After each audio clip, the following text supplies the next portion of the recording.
Good evening, ladies and gentlemen, and welcome to another installment of the Ambassadorial Wing. I am, of course, your host, the Ambassador, and tonight I have got a wonderful panel of ladies, and we are going to talk, why do women love action films? And this evening I have got with me my good friend Rachel from All the World's Stage, Purple Valkyrie, AVP herself, Alicia Victoria Parker, and Mads Mama Bear. We should have one more lady that's joining us this evening, but we're going to go ahead and get started. So, ladies, thank you all for being here. Purple, I believe this is your first time to the Ambassadorial Wing, so welcome. We just popped your Ambassadorial cherry. That's a lot better in my head than coming out. Oh my gosh,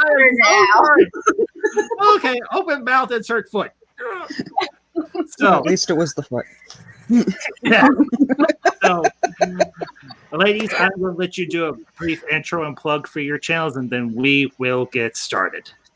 So, I yield the floor.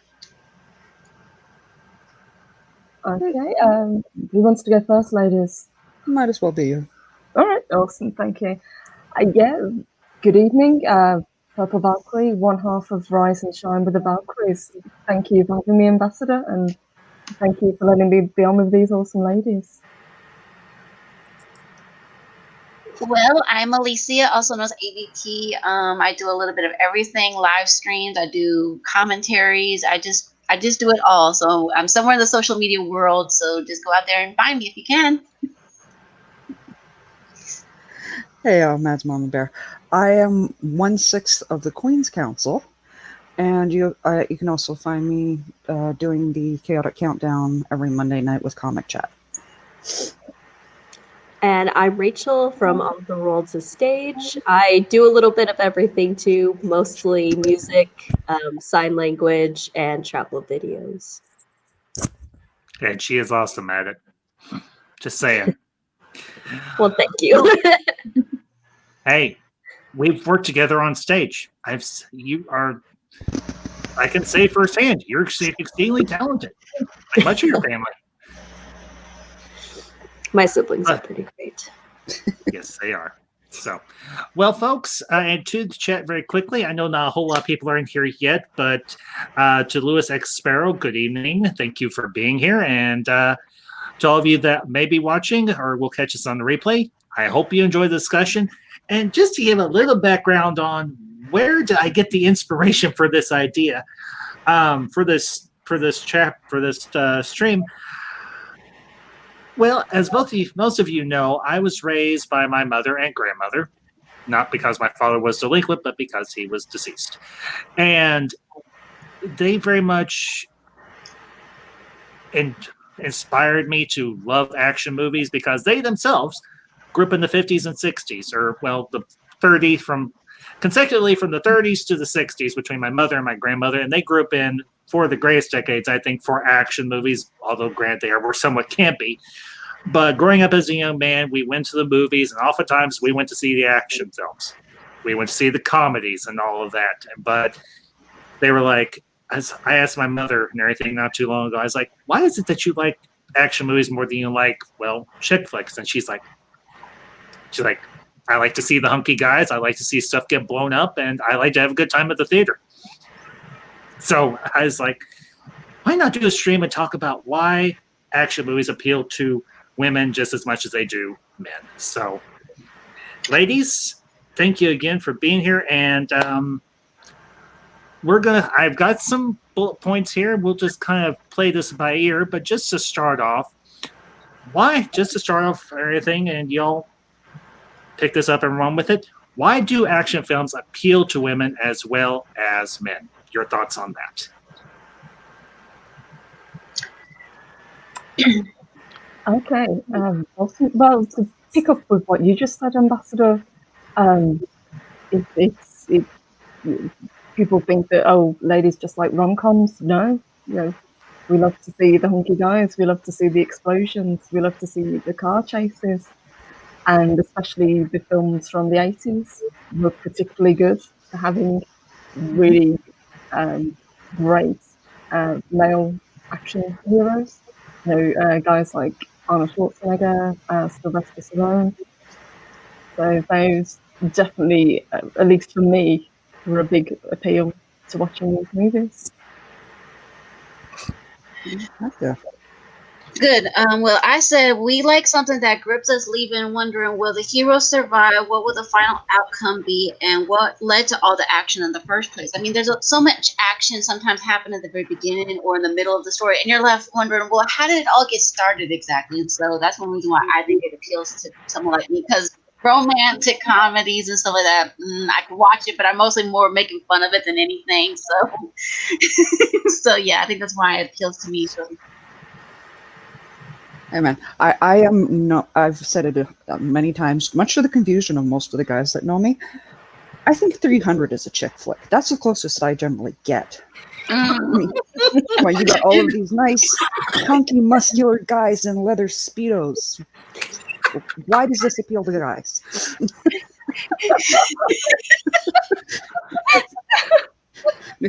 Imagine the look on the guy at Blockbuster's face when I told him it was a chick flick night and put that one down.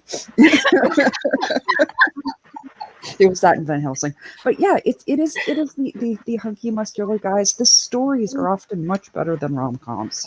There's more to it. Agreed. Because they on their bones. Yeah, like, and yeah, going back with that, I said it before. Yes, the hunky muscular guys, they know what they're doing though. They got like Justice League knew what they were doing when they put a picture of topless Jason Momoa in the trailer. They knew what they were doing. They knew how to get the butts in the seats. It could be paint. That could be. You're going to watch 3 hours of paint drying, but here, Jason Momoa is going to be topless. Sold. Oh my goodness. What have I done? I am slightly toxic, and I'm proud of it. No, you're not toxic, Mads. You're you. I'm proud of it. I'm proud of it. I admire the male form. Well, most women do. Well, Rachel, you're the one who hasn't chimed in yet. Your thoughts on this first point? Yeah, I definitely think it's the story. I agree. Most romantic and comedy movies, I can basically guess where it's going because it usually follows the same pattern. And usually with action stories, some I can still, it's kind of the same pattern, but a lot of them they put in surprises, they put in twists that you didn't see coming, or they're just able to tell maybe a story that you've kind of heard before, but tell it in a different way. And you're still surprised by something, you're impressed by something. And so it's definitely the story aspect for me that really draws my attention to it and keeps me actually paying attention, because I do have a limited attention span. So if the story is good and it has a good pace to it, then I'm likely to actually pay attention to the whole thing. Well, and you all bring up, if y'all have brought up a very interesting point across the board. It has to be a good story, and oftentimes a lot of people equate action movies with bad story, and that's not always the case because there have been, throughout the history of cinema, there have been good action films that have had an interesting story to them. It might be simplistic, but it's not necessarily bad.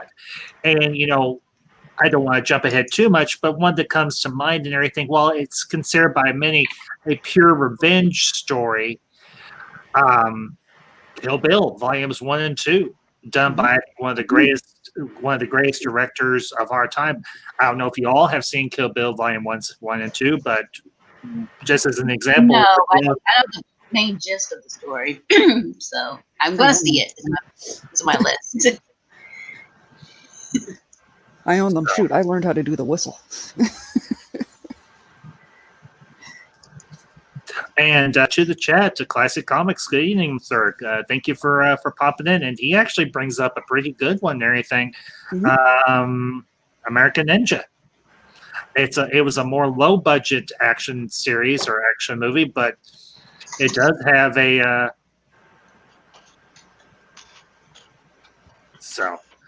but yeah, very, very good point. So, okay, moving along just a little bit here.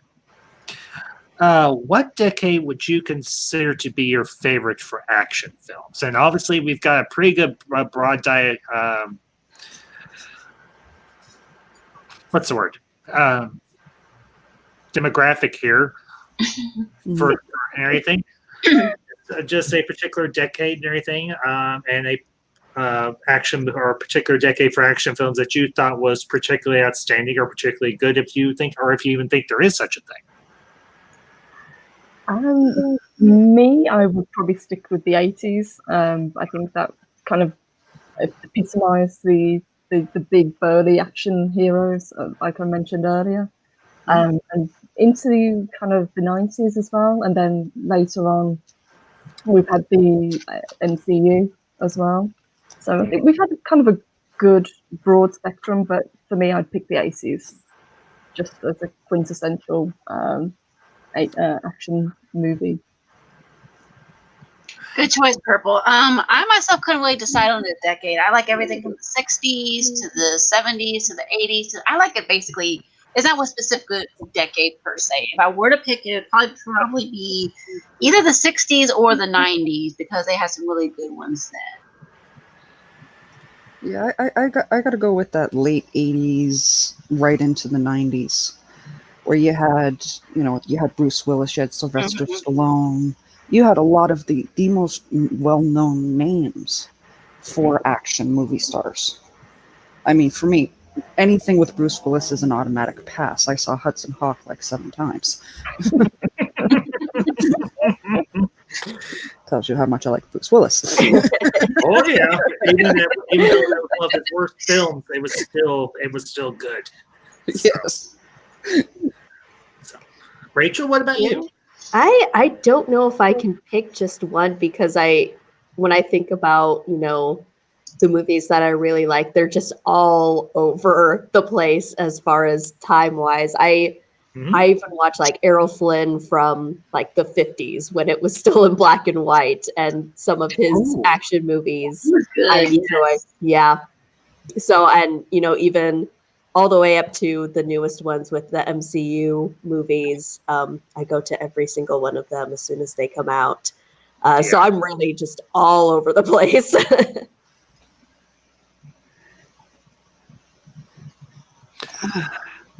Yeah, I guess for me, just kind of to round this out, I would have to say one of my favorite decades.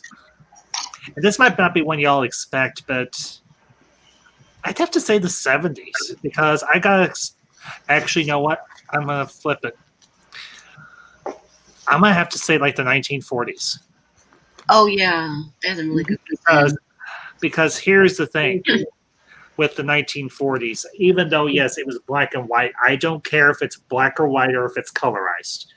If you think about a lot of the actors and actresses that were active during that decade, you had Humphrey Bogart, you had John Wayne, you had oh lordy, let's see who else. Steve McQueen. You had Errol Flynn, who was still going pretty strong then. Clark Gable, even. I mean, he did. Obviously, he did more than just Gone with the Wind. Hello. Yeah, Marlon Brando. Yeah, Marlon Brando. Not to mention, you had even though it was kind of limited in what they could do, because this was the 1940s we were talking about. You had westerns, you had war movies, you had detective stories, and all this other stuff. You could not go wrong. Anything with the 1940s. And here is our last guest. A little bit late, but never call her late for dinner. And Moira Kitty, good evening, madam. Thank you for being here. Hi, I forgot that you had already put up the link, so I kept watching, waiting for a message to show that you had put the link, and I was like, and I looked at Twitter and I saw, hey, live with the ambassador. I was like, wait, what? So I scrolled up, I'm like, oh shit. It's okay, Moira. We haven't been going for very long. You're fine. Glad you're here. Moira, just to catch you up a little bit and everything, and you can give your input on these. We just covered a couple of the points and everything for tonight, and we can backtrack and talk about this and everything. The first one we talked about and everything is, why do action films appeal to women as well as men? Your thoughts on that? I think a lot of times it appeals to women.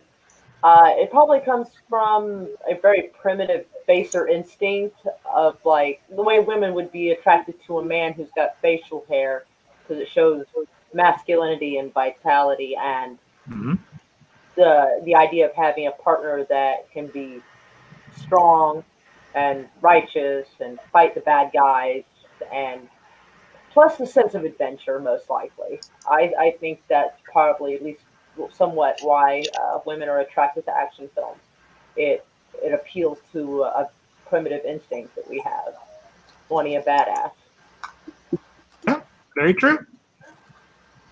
Well, if you think about it too, it's not just men and everything in these action films that it's also women who have starred alongside a lot of the names that we have already discussed. Right. Everything. So my theory on why women would be attracted to female action stars as well? Yeah, why not? And ladies, if you want, Okay. that, It could be similar. If the woman is interested in women, she might look for a partner, subconsciously would like to see someone they find attractive to be fierce and strong. But it also could be a camaraderie thing, wanting to see another woman succeed and kick ass, and to have that as well, and not just show women going, "Oh, save me," Yeah, because exactly. not every woman's like that, and I'm not trying to play just the woman card, but we always want to see someone we identify with or feel a connection with succeed and do well and get the bad guys. Yeah, absolutely. I would wholeheartedly agree with that. I think the rest of the panel would as well. So, well, and the other question that we had just covered, Moira, what decade would you consider to be your favorite for action films? My favorite four? No, your favorite decade. Oh man, that's tough. Man, the 80s and 90s had a lot of it. That's a tough one because in the 80s, it was all about the Chuck Norris movies, and I loved Chuck Norris. As a little kid, man, I embarrassed my poor mom at least once in public because I threw a fit because they weren't playing a Chuck Norris movie in theaters. I didn't understand how theaters work. Because at home we had a VCR, so you could watch movies when you wanted to. I didn't understand theaters didn't work this way, and so I was having a hissy fit because my mom wouldn't take me to the Chuck Norris movie. She was trying to tell me they're not playing right now, but Invasion USA and Delta Force, things like that. Man, I love seeing the bad guys get it and the good guys win. And I gotta say, I have to say the 80s. Although there's plenty of modern ones I really like. It's probably a hot take, but the most recent Die Hard, I really actually liked it. Even though people talk crap about it, the last two were pretty decent. I actually liked it. And of course, you can't forget Deadpool. Die Hard had a Bruce Willis in it, but that's good enough for me. So it's a tough call on that, But Chuck Norris movies and stuff like that, that's what got me started liking action. So, okay, yeah. And actually, where you bring up a very interesting point, because something that we have seen in the last, I would say, 20 years or so, especially at the end of the 70s going into the 80s and 90s, is we have seen a more level playing field for female and male action stars, but we've really seen a shift and everything. And I think that has been a great thing for cinema, for the simple fact that it has been I think it's been a great boon to the public and everything to see women kick as much butt as men. I mean, speaking as a guy myself, I grew up in the 80s and 90s and everything, watching. I know these are tropes that have or women that have been named before, but Linda Hamilton, Sigourney Weaver, Angelina Jolie. If you want to talk about somebody more recent, Scarlett Johansson, Elizabeth Olsen, Michelle Pfeiffer, yes, as Catwoman, and Batman for Batman Returns. Right. You know, I think honestly it's a great thing to see things like that, because it presents this idea to the public that you don't have to have bulging biceps and glistening pecs and everything like Schwarzenegger or Stallone or even what's his face, Dolph Lundgren and everything to kick butt. So, but yeah, like Mara said, it's not just, it's also the fact that the women in these movies aren't that helpless princess damsel in distress types. They're like, they're like more like Leia. Okay, you guys are sucking at rescuing me. Here, I'm gonna rescue you. They're not gun out of the bad guy's hand and start shooting them up and saying, "Hey, I can handle my own. Thank you very much. I don't need no hero to rescue me." Thank you very much. Got me. I'm sorry. I know. I accidentally did it in one of my videos too, and I was like, "Sorry, you guys. I did not mean to sound like Brie Larson. I'm sorry." And I just slowed out. And I'm like, "She's ruined that phrase for everyone."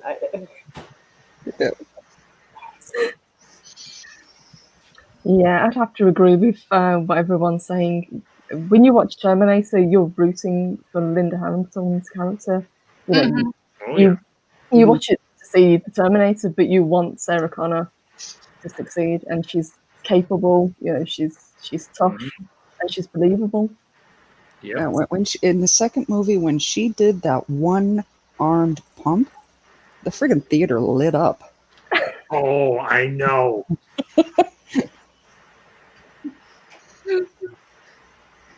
That's tough. That's badass. Yeah, I know, because most guys, it takes both hands to pump a over-under shotgun. Linda Hamilton did it one-armed, and let's face it, that opening scene in Terminator 2, not the opening scene, but her introduction, where she is in there and she is like, Sarah Connor is no longer a waitress. She's a badass. And it's awesome. I mean, you broke my hand. There's 482 bones in the human body. That's one. Well, Sandra, so that she showed that she could be, look so pretty, like in the Miss Congeniality as a comedy, and you see her dressed up really, really pretty and everything like that. But the thing is, she takes the dress off and she's fighting the bad guys right and left, and everyone's like, "What?" And Supreme Heretic brings up a very funny point. I want Rona Mitra and Kate Beckinsale for Christmas, please. I have no idea who Rona Mitra is, but Kate Beckinsale, okay. Yes.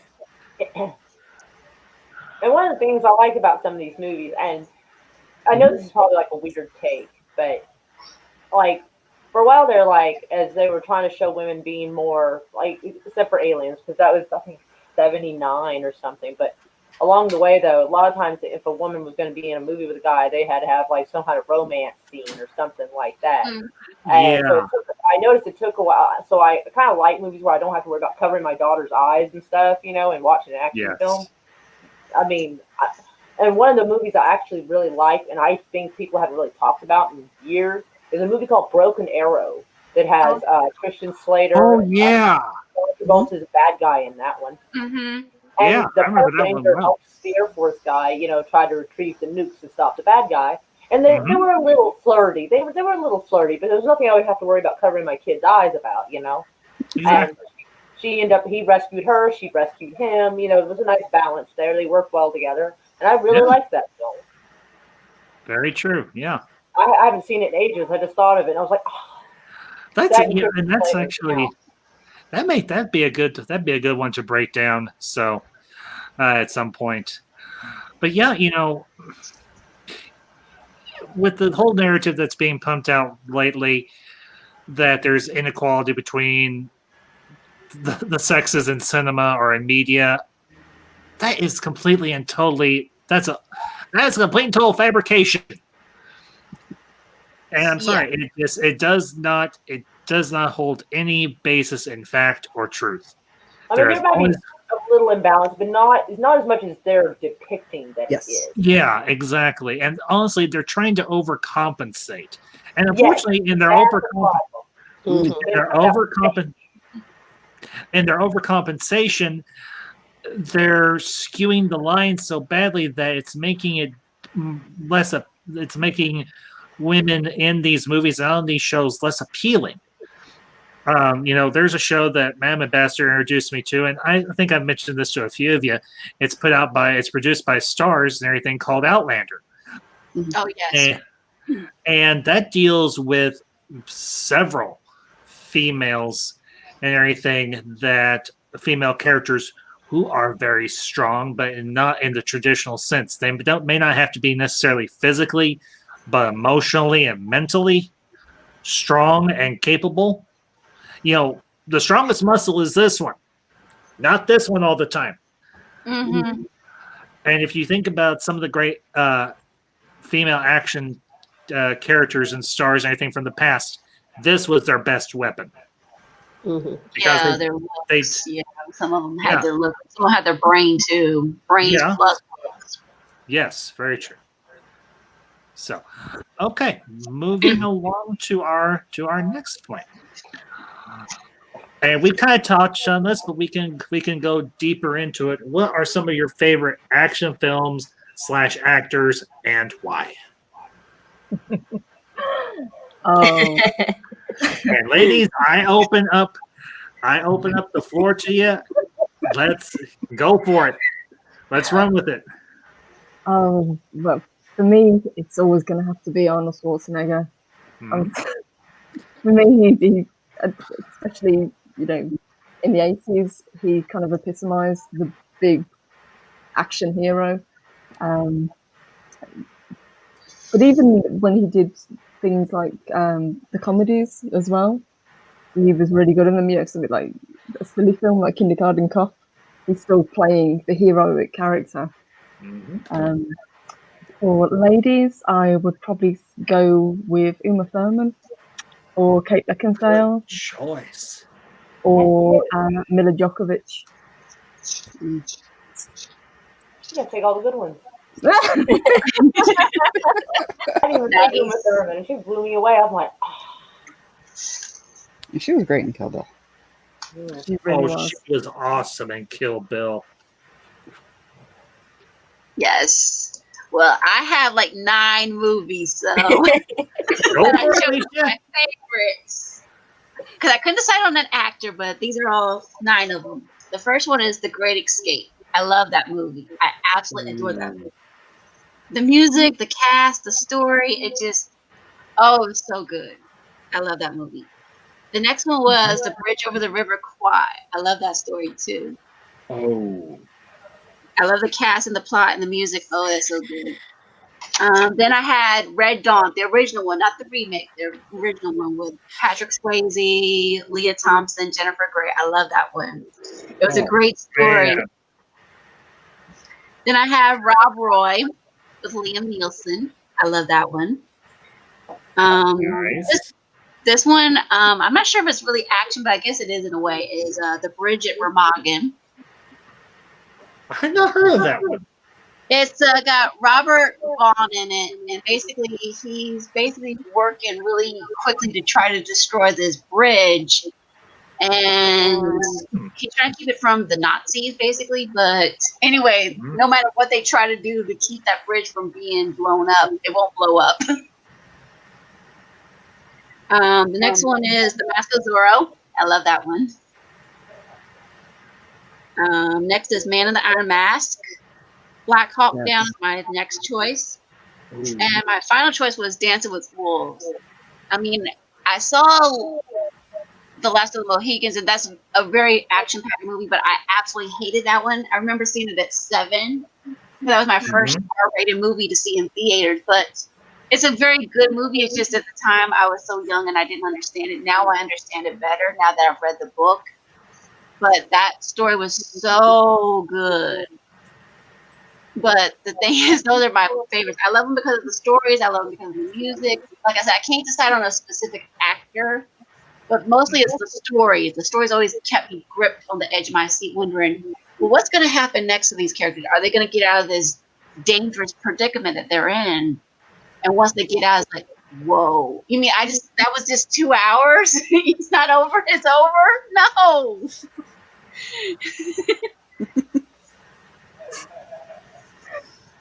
Yeah. Oh, yeah.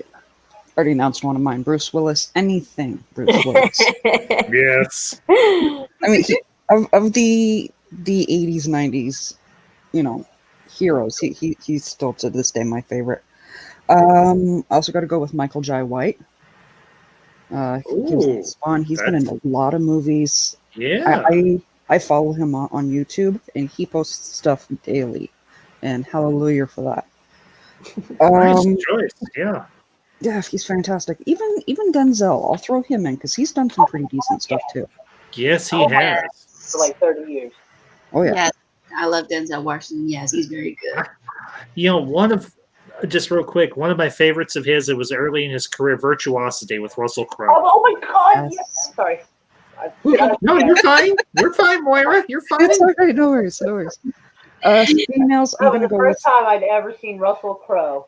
Yeah.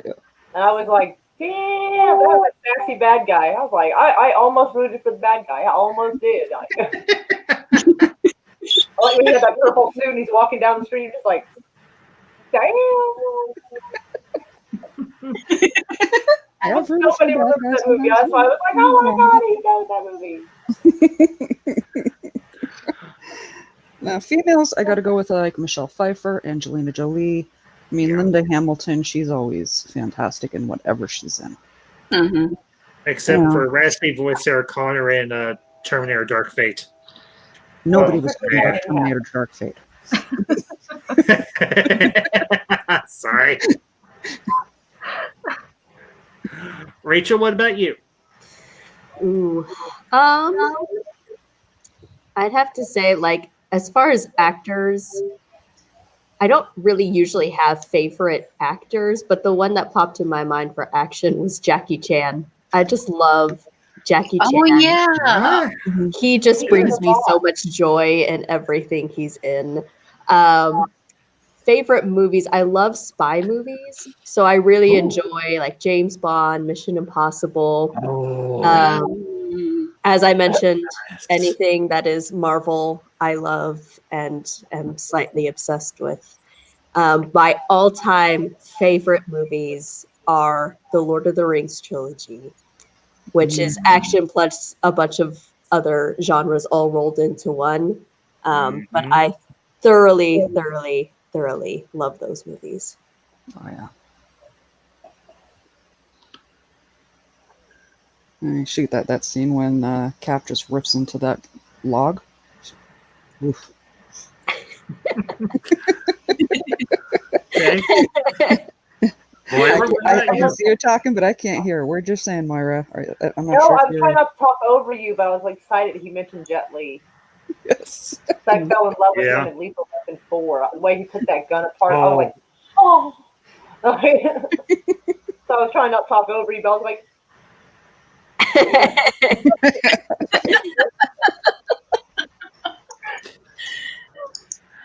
well, Moira, what about you? well, I gotta say, I would have like 20 babies with probably one of the only guys in Hollywood who hasn't had a scandal. This guy right there. Oh, Keanu Reeves? Yeah, long live Keanu Reeves. Like, it's so nice to like see a list of people who are in trouble and it's not him. Thank God. I know. Like Chris Evans, Captain America was ruined for me last year when that boy there was talk about that boy trying to intimidate that Native American man during that protest, and it wasn't. He was basically calling for that kid to be crucified, damn near, and it ruined Captain America for me. It really did. I'm like, that's not how Captain America would have acted. He would not have wanted violence or bad behavior for the child. You know, like no, that ruined it for me. But him, he stays out of that shit. I've never seen anything scandalous about him on TV ever, on Twitter ever. Like, that's magical. He has not ruined a movie for me yet. It's amazing. And the way he fights, oh, my ovaries explode. Oh. Yall. I'm sorry. Okay. Wow. That's. I don't think I've ever heard that phrase before. And Angelina Jolie in Wanted was fabulous. Like, she was a little sassy, but like, it was still really good. And like, yeah. So I liked her in that. She was all right in Tomb Raider, but Tomb Raider was just too Tomb Raider. Like, I had a feeling. But Wanted, like Hitman movies, that was hot. Like, My favorite thing about Wanted was Morgan Freeman swearing. I watched that scene like 7 times. I just kept rewinding it. I'm gonna shoot this motherfucker. I'm like, I've never heard him do that. I gotta watch it again. Yeah, I don't think Morgan Freeman rarely ever drops the F-bomb in anything. Like, rarely. That's why I had to rewind oh, it. but speaking of motherfucker, did anybody mention Samuel L. Jackson yet? Not yet. No, but I was No. just thinking, why has no one mentioned Samuel L. Jackson? Because he's kind of a boss too. We can't deny it. Yes. Yeah, especially at the end of Avengers Infinity War. Mother? And he goes to dust. He almost says it in proof, and I'm like, And he goes to dust. right next to the word, like in the dictionary, you gotta like he stares at you motherfuckingly, like the meme talks about. Like, Yeah. Well, just Look up mother effer in the dictionary. You got a picture of Samuel L. L. Jackson. Jackson. Yeah, I know. Where he says, "Mother." Well, and just to kind of to bring a little bit of and Supreme Heretic brings up a couple ladies. What are your thoughts on this one? I like Jean-Claude Van Damme in Universal Soldier. That was epic, and Time Cop, because I am absolutely fascinated with the concept of like time travel and all the theoretical physics that go with that mess. Because to read it is actually quite a mess. Steven Seagal, that's a toughie. He's never been a super favorite of mine. I'm trying to think that I really liked him in, because he was one of those actors like I was talking about. Like, he's always got to be banging a chick. Like, technically, so does Van Damme. But Yeah, Van Damme, I loved him in wasn't he in Airwolf? No, you're thinking of Jan Michael Vincent. That's who it was. He was good though. I liked him, but when he saw something I was like, oh, really? Airwolf, I loved him in that series. Yeah. Just to bring a little bit of my own perspective on this, I think the reason why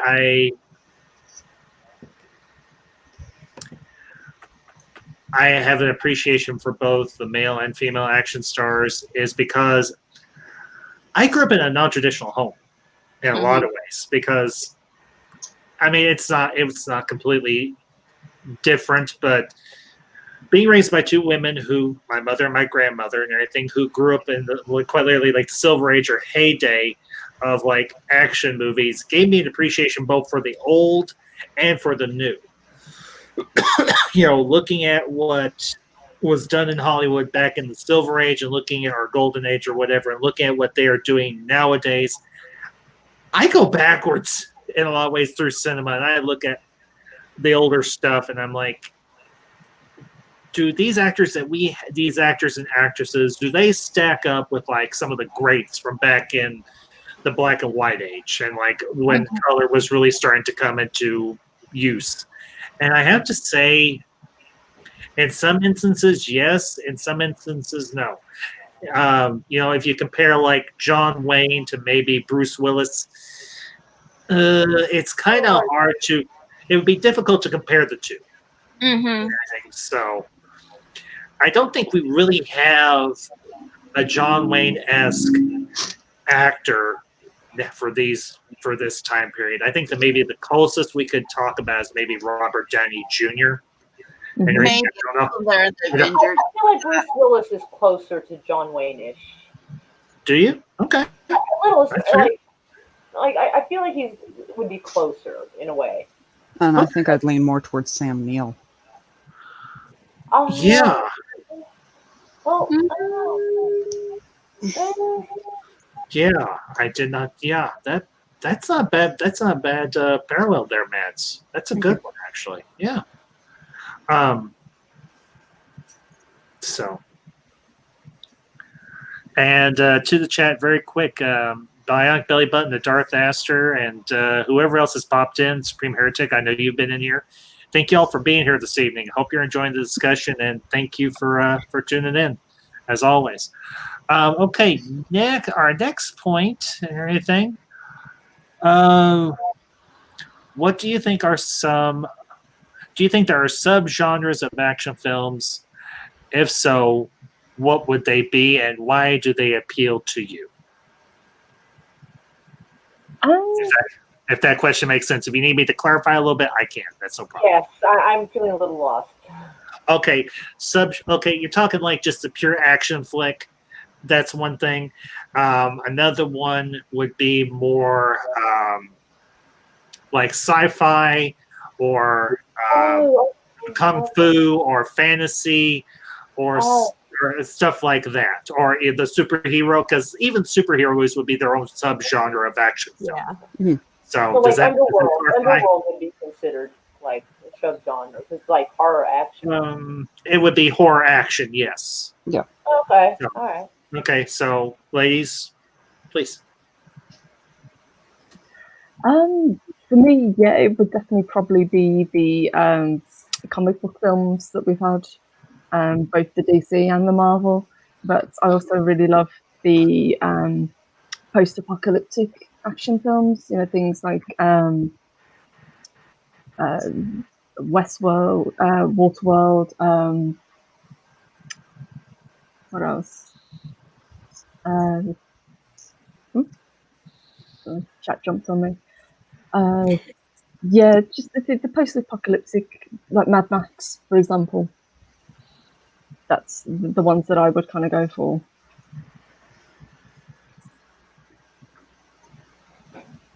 Okay, well, for me, I think there should be subcategories because I said some of them are like war themed. Like when I saw was like, it wasn't technically an action one, but it was 30 Seconds Over Tokyo. And that was definitely a very much a war themed one. There's also been ones that are historical in theme, such as The Last of the Mohegans, as I mentioned earlier. That's not technically a war story, but it's a historical themed one. Also, there's some that might be monster/fantasy themed, such as ones with the superheroes, with the Marvels and the DC and all that stuff. That's in a separate genre in itself. So I think they need to do that because action is not one specific type of movie. It's so many different kinds within that one category. And sometimes they mislabel movies and say that that's an action one. And then when you watch it, you're like, how is that an action movie? I don't see it. Or this is a fantasy and I don't see it. You know, so they need to be very careful what they do with that. So I think if they try to have the main theme, like, so 30 Seconds Over Tokyo, the main thing is it's a war story. Or The Bridge Over the River Kwai, that it's a war story, yes, but it's also much more than that. Same thing with The Great Escape, things like that. So if they can do it where it's put it in a specific category all to itself, but still call it action, I think that would be great. Yeah, that was actually one that I missed. Thank you for bringing that up, Alicia. Is the war movies, because we haven't seen as many war movies, or we haven't had a outburst of them like we did back in like the 40s and 50s and even into the 60s, because we have a much more different look at war and everything concerning the human cost and what have you. But yeah, absolutely. Yeah, thank you for bringing that up, Alicia. Ladies, please. No, I definitely agree. There are subgenres, whether they want to recognize it or not, because you can't turn around and say that the superhero movies are the same as Die Hard, or or Underworld, all all movies with kick-ass action, but a completely different feels to them. And personally, if I have to pick one, I was right along with Purple Valkyrie. My one of my first loves was DC. I will always gravitate towards the comic book stuff, and also Star Trek. Gotta love that, Mm-hmm. Anyone who's seen my fandom card knows. Yeah, I'm raised Vulcan.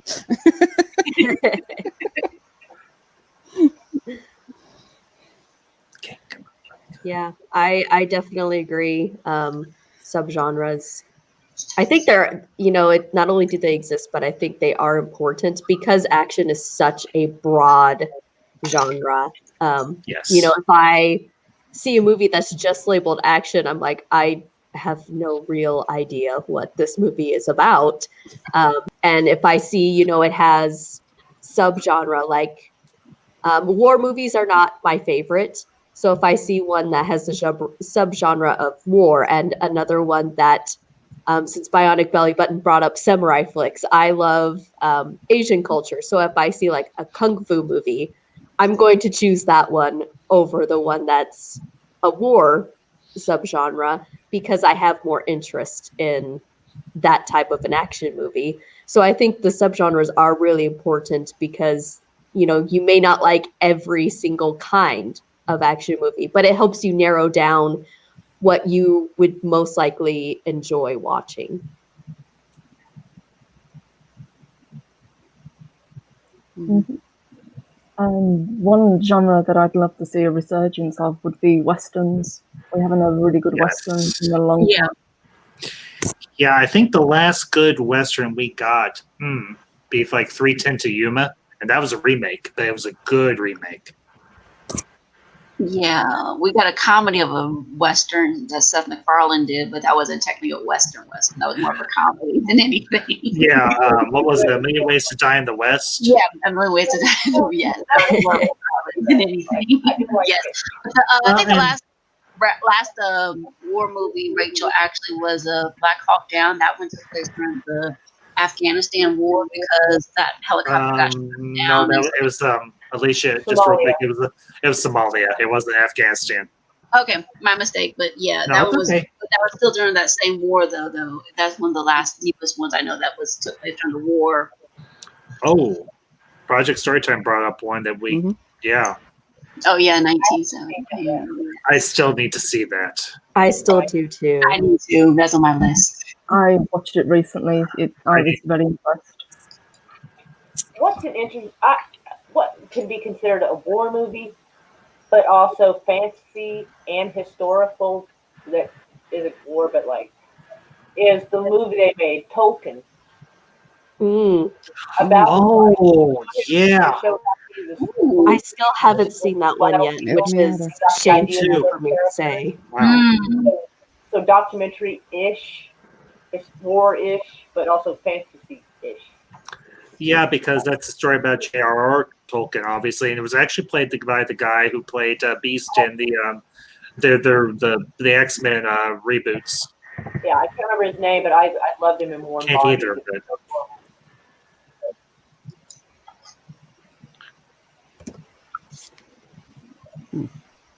Yeah, Bionic Rachel she was talking to Rachel. He does his own stunts, and he seems like a genuinely nice guy. Yeah. Jackie Chan. Yep. Yes. Oh, man. And he can. Yes.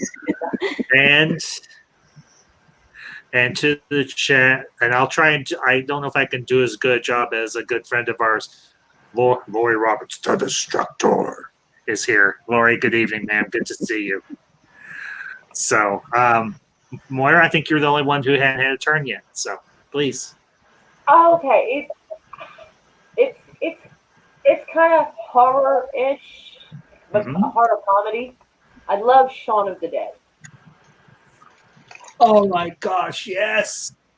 I had the poster up on the wall over there. I looked at it. I was like, and classic I like genre stuff. At least some of it, but for another one that's kind of sort of fantasy and action, I absolutely just love V for Vendetta. Oh, V for Vendetta is a fantastic film. Huh? Thank you, Classic Comics. That was driving me crazy. Yeah, Nicholas Holt. I think if I read it right. That's And Purple. You and me, we've got to do a review of that one sometime. Yes. Of just the film or comparison with the graphic novel as well? I've never read the graphic novel. Okay. If you're good with just doing the movie, we can do the movie and everything. Yeah, absolutely. Maybe we can get your partner in crime to help out with that one when she gets moved and settled. Remember, Okay. I'm probably going to quote something from definitely from your side of the pond. Remember, the 5th of November, the gunpowder treason plot. I know of no reason why the gunpowder treason should ever be forgot. Mm-hmm. God, I love that movie. Not to mention, huh? I have 2 of the masks. Oh, you got a Guy Fawkes mask? 2 of them. Awesome. It was Halloween. I had to go for it. Oh, no, that's awesome.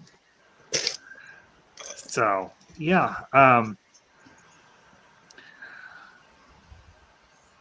Well, Moira, like I said, well, if you've got anything for you want to say or anything, I don't want to cut you off there.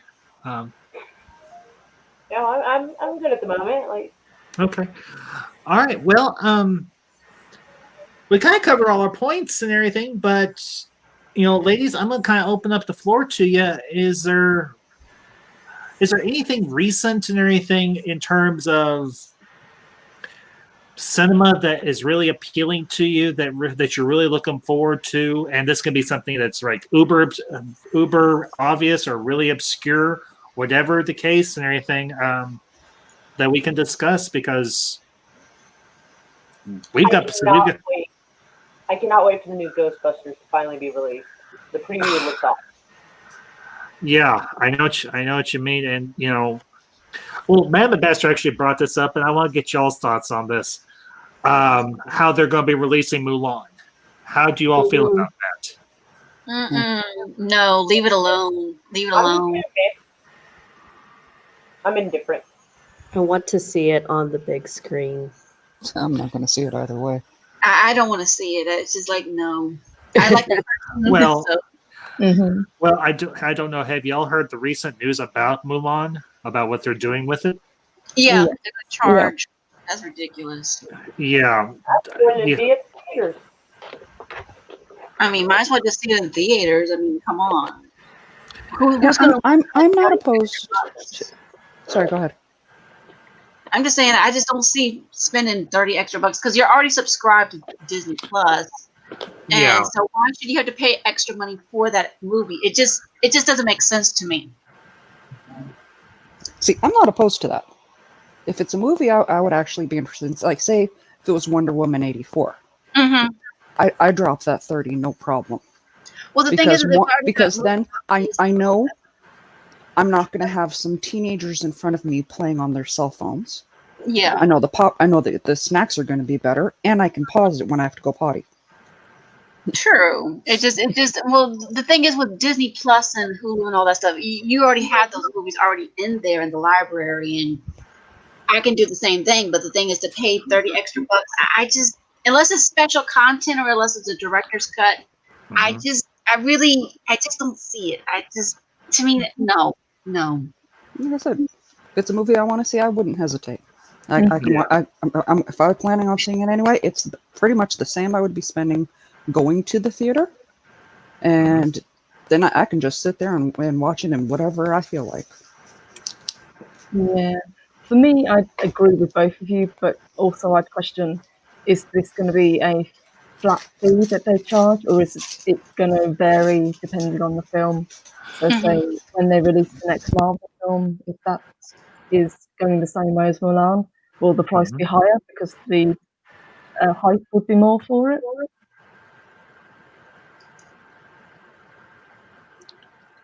Well, and speaking for myself, I mean, we have Disney Plus, at least for the time being. And Supreme Heretic brings up another one, everything that I think would be kind of up everybody's alley, New Mutants. Now we've been getting teased for this movie for a couple of years now. Is this something that you're interested to see? Because I know we got at least a couple of MCU fans in here. Is it something that you're interested to see? Are you gonna go see it whenever it gets into theaters and whenever theaters reopen? Your thoughts on that? Maybe. Not sure. I probably won't see it the first week. I'll see it at some point, but it's not in my right on the top of my list of movies I'm dying to see. So it's been delayed for so long. I kind of forgot it was coming out as well.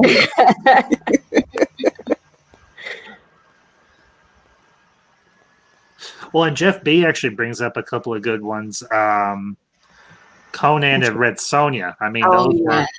Now, okay, I know a lot of people will say Red Sonja was so bad. I was going to say, I don't usually see a lot of people saying Red Sonja was a good movie. No, but it's so bad, it's good. That's the thing. I love cheesy movies. I get it. I think we all do to one degree or another, and I actually talked about this not too long ago. And very quick to the chat, Arisa Chaos, good evening, ma'am. Good to see you. Thank you for stopping by. Appreciate it as always. Well, and that kind of brings up that actually brings up another topic that we can discuss. What do you all think the future of cinema is going to be like? I mean,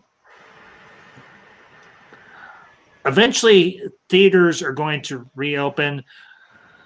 Do you want to see what do you want to see out of the entertainment industry going forward? What are they going to need to do to get your, and please don't take this the wrong way, what's it going to take to get your butts back in the theater and everything to watch a movie again? Or do you think that this whole mess with the pandemic has kind of altered the cinema going experience and media in general? For me, I think things will have to change, definitely. I think especially for the larger cinema chains. But I'd like it to go back to it being a kind of treat, a special night out. So rather than just going to a film and sitting down and paying X amount of money for the film and for the snacks, it would be nice. I think you guys have it over there, but we don't so much, to be able to sit down and have a proper meal and watch the film. Even if you're paying that little bit extra. I think that would be really nice. And I'd love for us to be able to have something like drive-in movies. Yeah, I don't know if where y'all live and everything, if drive-in theaters are much of if they're an oddity or if they are relatively widespread. But what would you all think about drive-in theaters making a comeback? I could see it happen. I could see it happen. I really could. But the thing is, around here where I am, it's like it's not that popular because it's more city here. But the crazy thing is, I don't care how many times I've been to the movies. The last time I went to the movies, it was like hardly anybody there, and it was like that was unfortunate. And the thing is, I'm like, why am I spending nearly $15 to see this movie that I was very dissatisfied with? And I'm thinking, you know what? I think I'm fine to watch it on Disney Plus or Hulu or whatever instead of actually going to the theaters because that saves me a little bit of money. But I don't know. There's certain movies I want to see in theaters, but then when I go to see it, after I see it, it's like, what did I just watch? Like the A-Team movie. I was really thinking it's going to be like the original television series. And when I watched it, I was so grateful I didn't spend that $12 to go see it in the theater because I said, you know what? That was a good thing. But to still spend that money, it was just like certain ones like Solo. It was like, I'm probably going to get a lot of backlash. But Solo, I love Star Wars. I really do. I've always loved science fiction. But to see that one in theaters, it was just like, it was such a letdown because I was like, this is not the Han Solo I remember. This is not Harrison Ford. This is not something I'm comfortable with. So I was not happy at all. So I think right now, theaters don't need to open up for me. If they do, they do. If they don't, they don't. Rachel, what about you?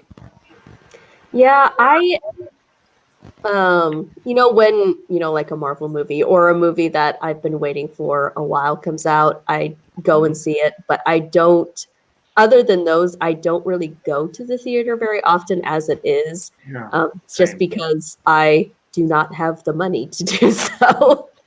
But I have seen, because where I live is more rural, and we do have drive-in theaters, I've seen, my friends being able to go see movies at the drive-ins recently, which is really cool. I'm really glad that we have that option right now when we can't go to the theaters and watch, the newest releases.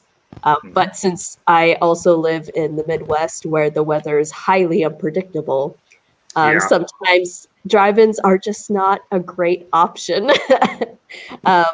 when it's snowing or storming. So, while the weather's nice, I think they're a great option. I just don't know if in the long run they would be very sustainable. Yeah, well, Moira, what about you? I mean, I know you stepped away for a few minutes. What we're talking about is, what do you want to see the future of like cinema? Like going to the movies. What form would you like it to see? Do you want to see like more video on demand? Do you want to see, obviously the theaters reopen? Do you want to see more drive-ins? What would you like to see? What's a good? Go ahead. Yes. Yes to all of it, actually. Reason being is because there are a lot of people who may not have access to a car or may have like disabilities or of some sort that makes it hard to leave the house. So I think video on demand obviously should be a thing, but also I think people miss the more things start to change and not necessarily for the good. More people are wanting the good old days, and maybe having a drive-in movie and stuff, or just having movies open up like normal will give people that sense of normalcy that they once had. So I say yes to all of it, actually.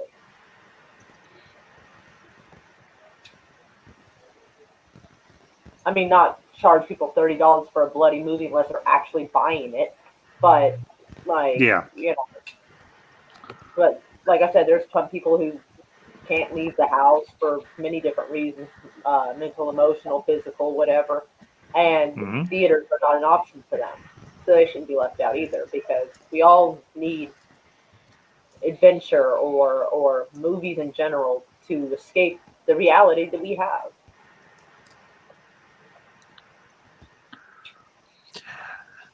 Yeah, and truthfully for me, I agree with Moira. I would love to see it just across the board, video on demand.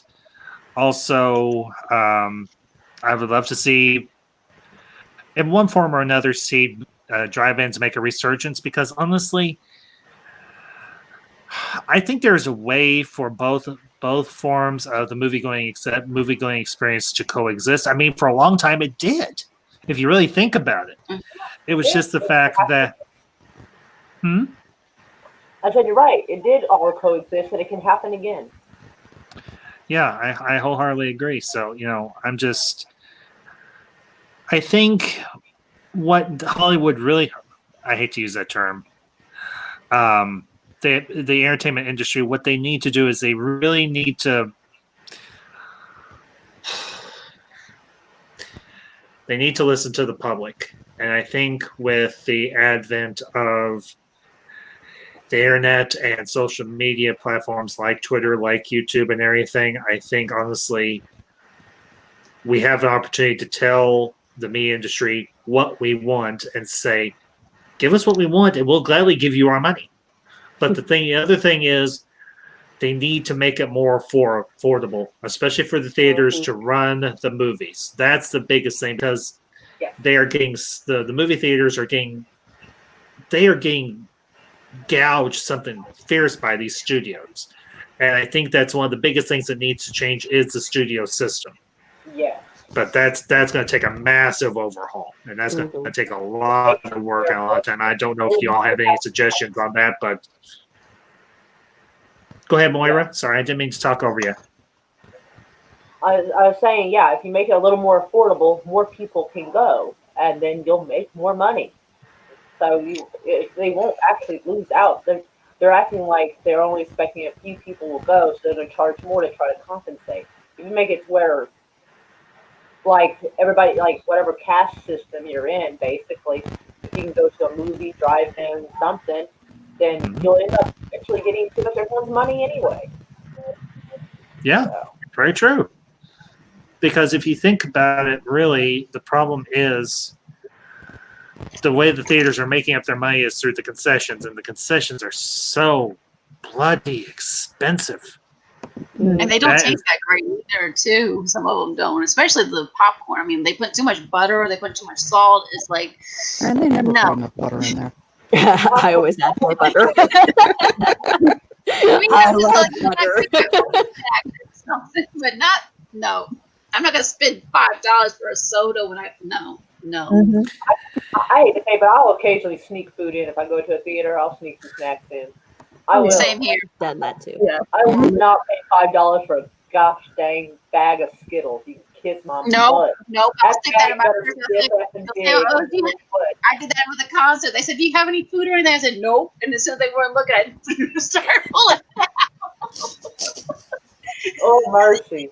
There's one theater that's not far from me. They give you your popcorn. There's like little stations you go to, and you can put the amount of butter you want in, and different flavored Mhm. seasonings you can put on it. So you can. Oh, Yeah. nice. And they also have ice cream, coffee. There's one theater down in Moore, 45 minutes from Oklahoma City. That's easier to explain. And they're fancier. I haven't been there in a long time, but they have balcony seating. They have like a restaurant attached to it and stuff. And I mean, it's pretty much everything except the smoking section. And I really feel like they should have that actually. Like, like darn it, like I think they should make like the balcony area like a smoking section, have it like ventilated nicely, so you can just sit there and have a cigarette, watch a movie and stuff. And back in the day, you could do that, like way before my time, but you could because you can't pause the movie at the theater to go outside for a cigarette. Yeah. That's why I like sometimes like the movies at home a little better because I don't like theaters usually, especially if there's going to be a lot of people. I'm kind of like, And just real quick, everything, Rachel, I know you've got to go. Do you want to plug your channel real quick before you do go? And thank you so much for being here tonight. I really appreciate it. It's been a great time. I will put my channel in the chat. Yes. Maybe it shows Actually, up. actually, I put the link to everybody's channel down in the description. So, Okay. for any of you who are in the chat and everything, if you're not already subscribed to these awesome ladies here, go subscribe and everything. All you just go down to the description, just go click subscribe, click subscribe, click subscribe, click subscribe, click, you know, watch, rinse, repeat. So, Yes, mine is All the World's a Stage, so I hope to see all of you there. But it's been great to meet all of you guys and chatting with you. You too. Lovely to meet you. Yes. we'll have to do Yes, this again sometime. Yes. Rachel, we'll have to do this again sometime. Yes. You take care. You Yes. take care, my Bye, friend. everyone. Bye, Rachel. And ladies and gentlemen, if you like us, huh? she has such a friendly face, and so she just lights up, doesn't she? Well, Moira, you weren't here when we started and everything. Unfortunately, me and Rachel, we went to college together. Oh, all right. We have known each other going on. Let's see, 13 to 27 years, roughly. She looks 27. No, I mean I started college in 2013, and that's to 2020, so 7 years. Oh, We've known each I other. thought you were saying you've known her for 27 years. I'm like, she looks 27, maybe. No, I've known her for 7 years. So yeah, me and her, we go back a ways. As we were just teasing before you came in, before we even started, I said she knows where all the buyers are buried, and she's like, "Yeah, I helped bury some of them." Oh, biscuit. Rachel is a hoot, folks. She really is. She's a great YouTuber. She's a great YouTuber. She's got her own channel. So, as always, I try to support I try to support content creators of every size. I don't care. So, and yeah, but Ty, to get back on track here, at least, is there anything? I mean, we kind of finished our topic, and we're kind of this kind of free time here. Speaking for myself, just in terms of what do I want to see in some of the things I'm looking forward to for the future of cinema, I would love to see a return to where movies and television were simply entertaining, or at least made you think. I am sick and tired of all this messaging crap that they're putting into cinema and media that doesn't really speak to the majority of the country. What do you all think of that? I mean, your thoughts on the event? Oh, absolutely. There needs to be definitely better writing for sure. Better if they can get some good content out there, because lately it just seems like Hollywood's trying to reinvent itself. But I think that's one reason why we keep seeing all these remakes, because they don't know how to come up with good content anymore. And they think if they borrow from the classics, maybe they'll get some kind of inspiration. But instead of hiring new writers into their circles, they keep coming up with stagnant stuff, and it comes across, and it's just awful, and it shows that they don't really do it. Shoot, stagnant would be an improvement. I mean, one, they got to stop, trying to shame people into going to see their movies. Because clearly that ain't working. Okay. Or bringing characters in to tick off boxes, but okay. Well, we ticked off the black guy. He's a janitor. Ticked off the Latino. He's the spice runner. You're going to go for inclusion. Let's not click stereotypes here. Well, that brings up, and I hope I don't offend anybody when I say this, but being I have a group of women here, what did you all think of Birds of Prey or the Emancipation of Harley Quinn or whatever the title is for that movie? I'm glad I watched it for free. I actually dropped some money to see that. Okay, but this one's just. Mads, what did you say? I didn't catch it. I actually did drop some money to see Birds of Prey, and I didn't regret it. I walked in knowing it was not going to be 100% comic book accurate. That being said, they needed to rewrite Black Mask. That would have changed the whole setting of the movie if they had made him into an actual gangster. But beyond that, it had some good action, it had some great comedy moments, and it even had a few nods to the comic books. Like the little groundhog that's in her apartment. That was from her first boyfriend. Really? Yes. So they did have stuff like that in there for, those who actually catch it. Can catch that stuff. So I will give them credit there. It's just Black Mask needed to not be whiny. I didn't even watch it. Purple Valkyrie, AVP. What about you? No, I didn't get to see it yet. But I don't know. I'm not in a huge hurry to see it. Lately, the way movies are coming out is like, do I want to see it or do I not want to see it? It's like, flip a coin. Which one do I do? Which was the lesser of two evils, so to speak. I'm going to have to agree with this. I haven't seen it yet. I will see it when it comes on whatever streaming platform that it turns up on. But I wasn't the biggest fan of Suicide Squad anyway. So, I don't know. It wasn't one that was high on my list to see.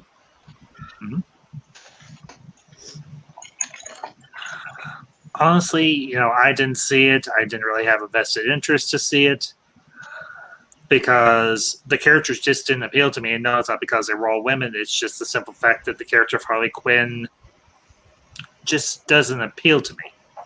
And I guess that makes me a big old fat misogynist. Oh well. Well, I must be a misogynist too because it didn't sound appealing, but I heard so many people complaining about it. I was like, all right, let me go see so I can see what they're talking about. And the whole movie made it seem like a girl who just couldn't get over a guy and was thinking with her heart in her stomach and was completely irrational. And she got a bunch of her friends together who, I mean, honestly, they barely got out of there because they just did not have proper game plan, and it just made them seem reckless. And I think they could have done better with her. I really think they could have made her look less like a. I mean, I can understand being heartbroken and being done. Don't Mhm. get me wrong, but making it to where you're just completely reckless and you just half-ass have it together. It's like, oh, they could Mhm. have done so much better. Like in Suicide Squad, she was upset. She thought he was dead, and so of course she was upset. But she had, kind of wiped off her face and stiff up her lip and continued on. So that was a better depiction of how to handle stuff. That would have shown a stronger character. Where in this one, it just slid right off, and I was like, oh. Mhm. Well, that kind of steers us back to the topic that we were for the evening, or for this evening. What would you like to see going forward that they have? I don't want to say that they would rehash from like maybe the past. What would you like to see a return to in terms of female characters in film? What would you like to? What would you all like to see along those lines? Sexy. Instead of what they're doing now, what would you like to see them do instead? Oh, what movie was it?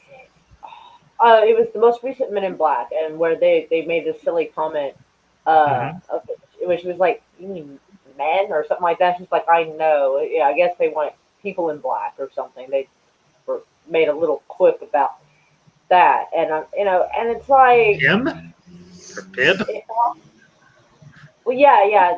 She was talking to, I forget the woman that was in charge of the place. And Yeah. so, I mean, the movie could have gone without that because the woman, obviously, I mean, the new recruit was female. The person in charge of the agency was female. So, I mean, it's not like you have to push and like try to make a point. Like, what point are you making? I mean, it seems pretty inclusive. I mean, they even hire aliens. So, I mean, but a lot of the movies are like you were saying, they're trying to overcompensate in certain areas, and when you try too hard, it just doesn't come out right at all. Where if you just put the person in there and have them go at it and just do their thing, well, he said down a movie date. This is actually a normal price. Dang, because I don't remember them ever being a normal price. But yeah, just I guess just you know should have like in the movie Red and Red 2 with Helen Yes. Mirren. Man, she didn't pander to shit. Helen Mirren was a bad mofo, armed to the teeth, Mm-hmm. and just awesome as all can be. Like I liked Yeah. her. Like Yeah. have more Helen Mirren. Ladies, what about the rest of you? Maybe a strong female character without seeming like she's so independent though that she doesn't need like a male counterpart, so to speak. I mean, that way she can kick butt, but she's also to say, hey, I'm willing to be vulnerable. But it also needs good music because a lot of the music sometimes in these movies nowadays, it just feels like it's the same old, same old, same old. There was something classic about the ones like The Great Escape. There was something about that montage when he's getting ready to jump over the fence with the motorcycle. There's something about that music that really drew you in. And I think these movies today are missing that classic music. And so it needs that. And if they can pull it off where it feels like it draws you into the story, Mm-hmm. then I think that's a big help. If not, you've already lost me somewhat because music should be a key character. It's not a cast member per se, but it should be a key character to help tell the story, help enhance it. And sadly, we don't have that. We need that more. And so, yeah, that's my 2 cents worth on that. I think you Personally, got a really good point. It's like you never really think about the music until you watch in the movie, and it helps make it happen. Because, like, yeah, I didn't even think of that. That's such a good point. Good Lord, sorry, there's like a fly in the room, and it is absolutely after me at the moment. Ooh. Like, go away. Madge, you were going to say? personally, I want to see females that are. It's okay for them to be female. You know, that you can actually be feminine and still be strong. Like Michelle Pfeiffer's Catwoman. I know I mentioned her over and over again, but she was a prime example. Angelina Jolie's Tomb Raider, Laura Croft, was again a beautiful example of that. Somebody who is sexy but still badass. Fun fact, And Daniel that's Craig started the first one. That's what we need. Is we need to stop putting feminism at the cost of femininity. Mm-hmm. You know, that's actually a valid point. Ladies, your thoughts on that?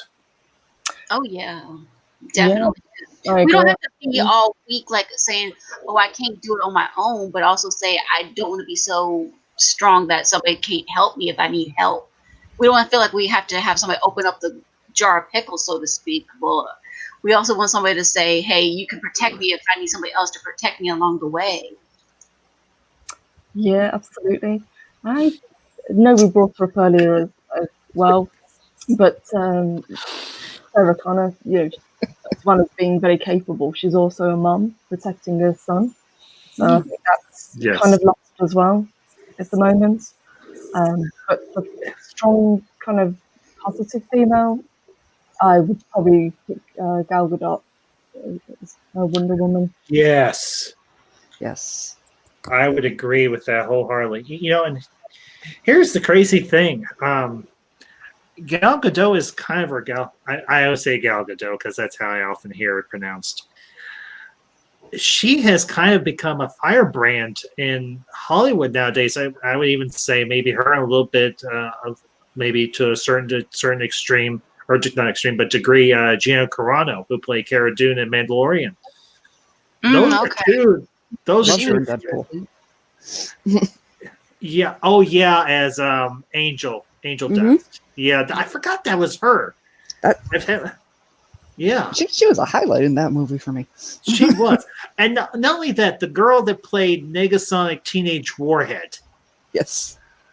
Man, that girl was she was a little smart aleck. She almost.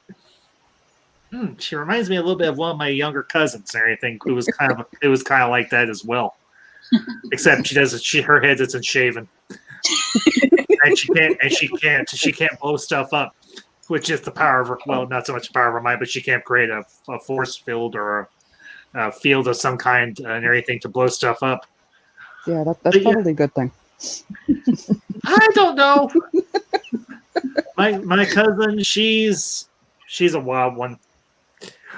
But yeah, I think that the crazy thing is we oftentimes go back to like characters like Sarah Connor, because not only was she capable, was she intelligent, was she attractive, but she was a mother. Mm-hmm. And you don't see that often anymore in film. You don't see these characters, these female characters who aren't just can kick serious ass, but they also have that motherly instinct. I mean, the only other character we have that is a close corollary, a close similarity to that correlation. Yes, thank you, Matt. Appreciate it. No problem. Is Ellen Ripley from Alien, for crying out loud, particularly in Alien 2 or Alien. Excuse me. We don't get these female characters anymore in action films or any type of films really, who personify that maternal instinct. And that's one of the reasons why I wanted to discuss this topic tonight, is because a lot of these characters in film, both male and female alike, really embody who my mother and my grandmother were to me as women. They were strong. They were intelligent. They didn't have to go out and fight a war or kill a bunch of creatures and everything to be tough. Raising me was enough. I'll have to tell you all some stories offline sometime, because a lot of the gray hair in my mother's head is because of me. But but the thing that they tried to instill in me as a young man was these type of movies, action movies of whatever genre, present this picture of heroism and toughness and unity and everything that we don't see that often anymore. Because oftentimes it isn't just it just isn't the single person, but it is the unit, it is the group that gets through this situation. You know, kind of going and jumping in the way back machine. Everything, I'll go on camera for this. A favorite John Wayne movie of mine is McClintock. Love this movie, and it had a great female lead next to Wayne. And somebody brought it up, and it was way back in the chat. Maureen O'Hara. Oh yeah, she was tough. She was in Quiet Man with him as well, I believe. Huh? She was in The Quiet Man with him as well, I believe. Yes, she was. Now, you want to talk about a great lady of Hollywood? Maureen O'Hara. Whether she was starring with John Wayne or she was on her own. But she really got her claim to fame in doing stuff with John Wayne. And here's a guy who had his own freaking production company. And he had strong women working beside him. And it did not make him seem inferior or weak. And he, as from what I understand, he did not treat the women that he worked with as such. He treated them as equal. Because for those of you that might remember McClintock, there's that one scene where they're at that mud pit or whatever it was, and she gets right down in the middle of the fight with the rest of the guys, and she's kicking just as much ass as the guys are. And she's got her hat pinned, and she's bashing guys with her parasol or her umbrella, and she's got this big long hat pin. And I asked my mom and everything this. I was like, how is that pin hurting them? When it bend out the first time? She's like, no, honey. She's like, because that hat pin had to hold her hat on her hair, so it had to go all the way through her hat and down into her hair. And that sucker was like heavy steel or heavy metal there, I think, to hold it. And it could, it would be heavy and all. And Colin P. Smith, thank you for bringing that up. Yeah, I mean, this is kind of a sad. Oh yeah, I love her. Olivia de Havilland. Yes. Not only that was like her. Lady of Hollywood. I love her name. That was, she was one of the last. I think she's one of the last great ladies of Hollywood that just recently passed, because so many of them are gone now. Not only Gone with the Wind, but also she was in The Adventures of Robin Hood with Errol Flynn. She played Maid Marian, and she did not. Did you forget that, Moira? Yes, it's been many years since I've seen that. And Speaker for the Dead brings up another one. Katharine Hepburn, Rooster Cogburn. Oh yes, especially the African Queen when she was with Humphrey Bogart. Because I don't know if anybody's ever seen the movie, but there's a scene where she pours out all of his booze and everything like that. And he's like, has this look of horror, like, my booze! What did you just do? But there was one that came to mind too with John Wayne that he had a good leading lady, was Sophia Loren, was Legend of the Lost. And there's a scene where she takes a frying pan and she hits him on the head. She doesn't use a gun, she doesn't use a knife, she hits him with a frying pan. Go, what?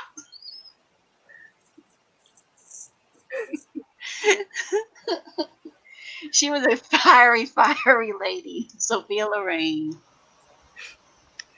One that comes to mind for me that's quite a bit more modern would be Hilary Swank and Clint Eastwood in $1 Million Baby. Yeah, that's a really good one right there. Yeah, and again, well, if you even think about some of the characters, some of the actresses that worked with Clint Eastwood, Hilary Swank, Sandra Locke, who was actually his wife for a little while, back I think in like the 70s. I think him and Sandra Locke were married for a while. But yeah, I think I'm going to say this, and I might catch some hell for this, but I think the ladies of Hollywood currently could take a big lesson from the ladies of of old Hollywood. Take a few lessons from them on how they could kind of conduct themselves in some ways. Because the ladies of old Hollywood, they were tough, yet they were still feminine. And they could stand right. What? Rachel Moira? Weisz. Who? Rachel Weisz. Oh, Rachel Weisz. Tomato Tomato, I don't know how to pronounce her name, but the chick from the first two Mummy movies. Yeah, Rachel Weisz. Yeah, Rachel Weisz. She does pretty good without overdoing it either way. Yeah, she does. I would agree with that. And even the woman who played Evie in Mummy, Tomb of the Dragon Emperor, Maria Bello. She's a good actor. Or good actress, excuse me. Mm-hmm. So. I just didn't like her in the third one. I can't get over that. She just wasn't her. Like, other movies, okay, but I was just, yeah. And I can understand that too, But, I think actresses like Maureen O'Hara and obviously Olivia de Havilland, Katharine Hepburn, those were three ladies right there of old Hollywood who stood in the limelight with the guys, but they didn't wilt away from it. They stood shoulder to shoulder with these guys, and they did their thing, and I think they did just as good as a lot of the guys did. Mm-hmm. So, and Colin P. Smith and everything actually brings up a good genre and everything. Actually, Rachel brought this up before she left. The spy films, James Bond. Mm-hmm. If you think about the evolution of the Bond lady, and I'll put it that way instead of the Bond girl, the Bond lady, they've come a long way if you think about it. Oh yeah. Because then you do eye candy, and then they start developing on their own where they could kick butt just as much. Like it went all the way up to Halle Berry, where she was like right there alongside Pierce Brosnan and everything. So yeah. Yeah, I didn't care for that last one, honestly. With Pierce Brosnan. But she like, ooh. She held her own on that. I know. Yes, I will say. Face, but I'm more than just a pretty face. Yeah, I would agree. I will wholeheartedly agree with that. And if you look at the Daniel Craig Bond films, with Eva Green and the one I can't remember the name of the actress who played the opposite of him in Quantum of Solace, or the one actress that played the new Moneypenny. Oh yeah. I can't think of it right now. I know who you're talking about.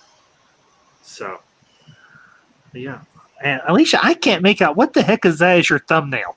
It's supposed to be Star Wars, me as one of the Star Wars characters with the Millennium Falcon and everything like that. Oh, okay.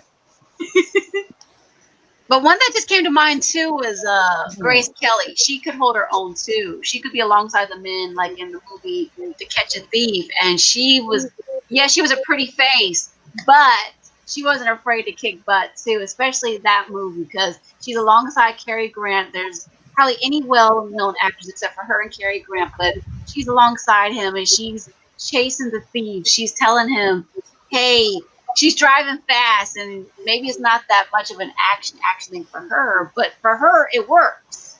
Mm-hmm. If she's going to throw in some Grace Kelly, I'm going to have to throw down some Veronica Lake. Oh. Oh, yes. Wow. Yeah. Well, Colin P. Smith, he brings up another good one, Jane Seymour. Yes. In Live and Let Die.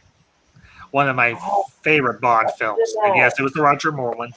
Yes. I liked her in the Battlestar Galactica, especially because she was, I think, in the pilot episode only, but she was good in that one. Really, really Was good. She played the kid's mom. She played the kid's Okay. mom. I wasn't aware of that. Well, speaker brings up something or anything, and I hope this doesn't trigger anybody. I don't think most of my audience's trigger is the triggering type, but that's the important term, ladies. And to many women, don't know what that means. So, Yeah. And Colin P. Smith brings up another one. Well, he's kind of poking a little bit. Halle Berry, Honor Blackman is Pussy Galore and Goldfinger. That's actually a good one. Mm-hmm. And she just died. I hate to put it this way, but she just died a year or so ago. Yeah. Did not know And that. let's see. Oh, Bad Bunny. Thank you for Naomi Harris is the new Moneypenny in the Daniel Craig Bond films. And speaking of which and everything, what do y'all think about this new Bond movie that's going to be coming out eventually and everything? No Time to Die. Have y'all seen the trailer for it? What do you think of it? If you have you heard anything about it? And well, just in general, what do you think of this new one? I haven't seen the trailer yet. I liked Bond, but I think maybe Bond's perhaps kind of run out of steam at the moment. I'm not entirely sure if we needed another Bond. Yeah. But for me, Sean Connery will always be my James Bond. Yeah. Okay, let's go around the bend because this is actually an interesting topic to me because I love the Bond films. I actually, one year, there was back when Blockbuster was still a thing, and I asked my mom, I was like, can we just maybe over the next few months, can we just get all the Bond films and just rent them and just watch them back to back to back? And she's like, sure. And we sat down and watched every single Bond film that had been made from Dr. No to current. And I think current at that time was Brosnan, and I think it was, for heaven's sake. I think it was either GoldenEye or it was... Was it Roger Moore?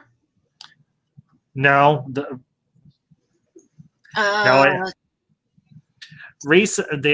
current at that time was the 90s, and it was Pierce Brosnan was the current at that time. So, and I've loved the Bond films. They were great pieces of cinema. Some were better than the others, I think, but at the same time, they were good. They were a lot of fun. So, did y'all like the Bond films? Did y'all enjoy them? Anything along those lines? Yeah, I love the James Bond films. I mean, the thing is, I grew up watching a lot of action films because my dad exposed me to a lot of action films. I mean, I think in a way he wanted a boy, but the thing is, when he saw that I could hold my own by watching these action films, like I remember so many times coming home from church and we'd put on an action movie. And the thing is, I think that's one reason why I became so tough and everything, to say, hey, I can hold my own. I can watch these action films and it doesn't make me squeamish.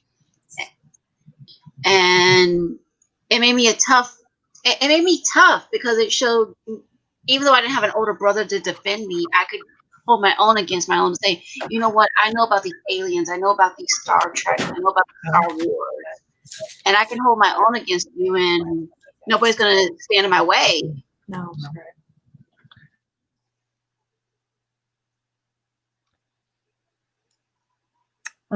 Same. I grew up watching the Bond films. My mom was and still is a huge Bond fan, so it's one of the things we kind of bonded over. But yeah, it's always just been a kind of staple, and I'm not sure if it's the same in the US, but at least over here, the Bond films are always played on TV at some point.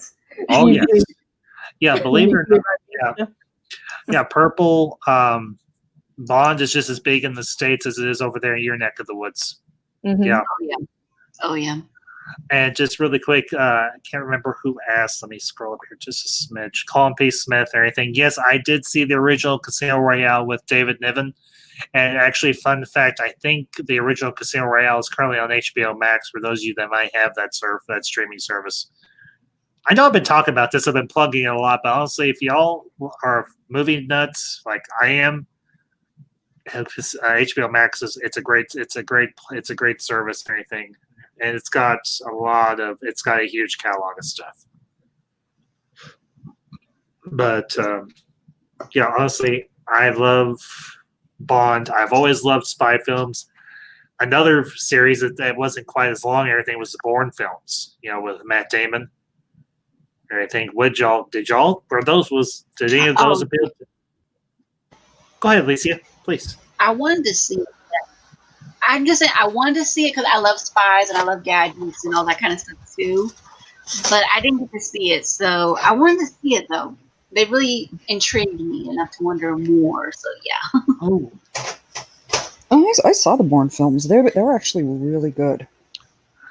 They kind of turned the spy film on its head a little bit, I thought. And Speaker actually brings up another great actress and everything, Catherine Zeta-Jones. She was in Red 2, and she was in Entrapment with Sean Connery. I love that movie.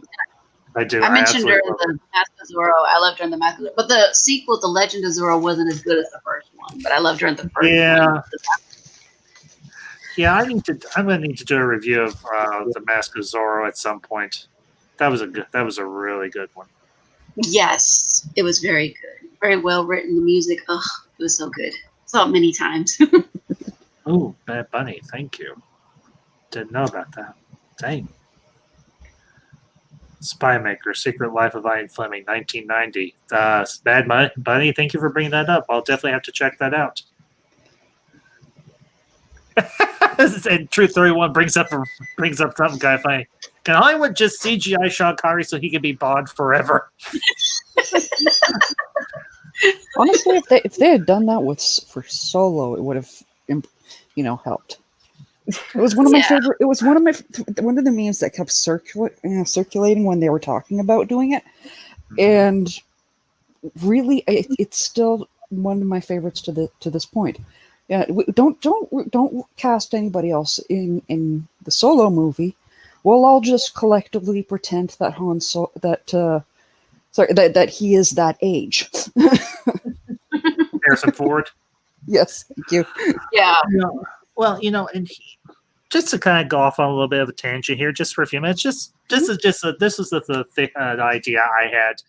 I have not watched the Solo movie. I've heard from people say it's good. I've heard from people say it's bad. So I'm gonna finally sit down. And I'm gonna watch it. And I think because we've got Disney Plus as well. And they have it on there. I'm gonna be like, I'm just gonna give it a shot. I'm gonna give it a shot to see if it's any good. But here was something that I thought, because I've seen a lot of reviews for it. So something that I think they could have done, even if they had to pay through the nose, even though that movie lost money like gangbusters. And no, I don't think Last Jedi was completely at fault for that. I think something that they could have done to kind of anchor it back to the originals, have Ford come in at the beginning, have him sing in a set of the Falcon or whatever. Maybe it's the cockpit, maybe it's the hold or whatever, and he's staying there with Chewbacca and maybe Lando, and they're playing some sabacc, or they're shooting the bull. And hey, y'all remember how we all met?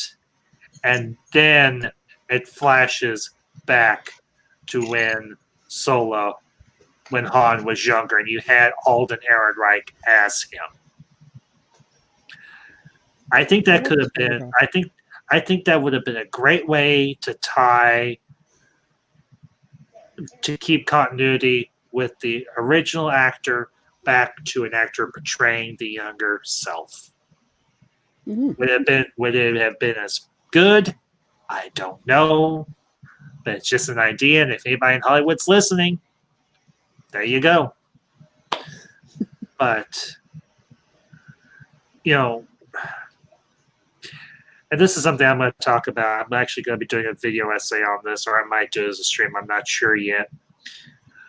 But I want to ask you all this question. What is your perspective on Rey, the character, not Daisy Ridley, the actress? Rey. What are your thoughts on her? For those of you that saw the sequel trilogy. She was pretty good in her own way. She held a little bit more butt and kicking butt than say Padme. So she wasn't quite Leia, but she wasn't quite Padme. I think she was like a good mix of the two in a way. But she's still unsure of herself.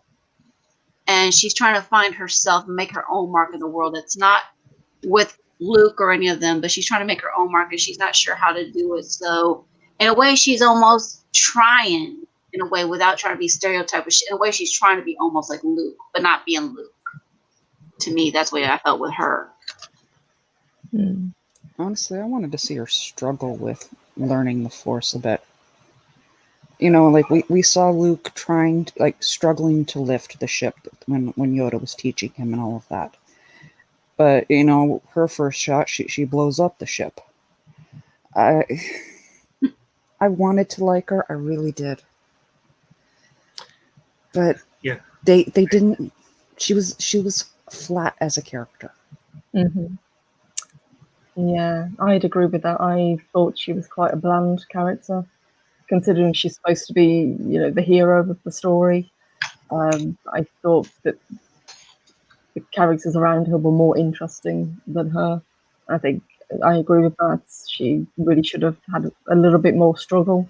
Agreed. You know, Finn had a better story arc. Yeah. He had potential for a great, arc, but they kind of ruined that too. Yeah, there's the classic. It's the hero's journey. Yeah, she didn't have. Yeah. So I think she was a wasted potential. Well, I don't have as emotional invested interest in Star Wars as a lot of people do, but I actually think she was kind of all right. And she was kind of playing a little bit flat about it, but in a way, I kind of actually was okay with that. Oddly, because like you said earlier, you don't necessarily have to be like super amazing or have muscles to fight and to try to do the right thing, and you don't necessarily have to have a super amazing personality either. Like she's kind of flat and kind of normal-ish, and I kind of liked it for that reason in a way.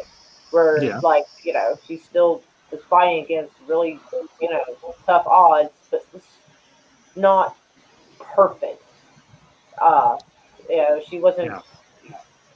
She had kind of a plainness about her, and that was kind of okay. I was kind of okay with that. Like, it's not my favorite movie in the world, but it's like I've seen worse and I've seen better. Yeah, and that's all fair perspectives. Well, there's one particular part about particularly the end of the third movie, and I'm not going to go on the rant here. I'm going to try and be reasonable and rational, and I might just go ahead and we can discuss this a little bit now, and then I'll go into it in depth later. How did you all feel about her taking the Skywalker name at the end of the last movie? Oh, I haven't seen it. Oh, I'm sorry, Alicia. I'm sorry, Alicia. I have it to see. I'm gonna watch it. Honestly, I knew it was gonna happen before it did. Drunk got his hands on potential spoilers, and word for word, it was exactly what happened in the movie. Mm-hmm. Well, Alicia, if you want to bounce out of here and everything, because I'm going to be spoiling this just a little bit. Purple, what about you? Same as I heard the rumors as well. It wasn't a film that I was ever going to go see, so it didn't really matter to me. Okay. I think it was a bit of a cop out. Well, I may discuss this and I'll go into it more in depth. For me personally, her taking the Skywalker name, considering her actual lineage, I found it disrespectful. And I'm trying not to give. I'm not gonna go hyper personal on this, but here's the thing for me. If you consider the length of time, actual screen time that she had with the two Skywalker children, Luke and Leia, it did not amount to that much, even in Last Jedi. I'm sorry. She did not have, I felt, enough screen time that warranted her having rightful claim or validity to take the Skywalker last name. Solo would have made more sense. In a matter of speaking, yeah, I would agree. She was in love with Ben. Or even keep her own name. Yeah. And Alicia, this will be just a very small spoiler. And I'm sorry if it ruins it for you.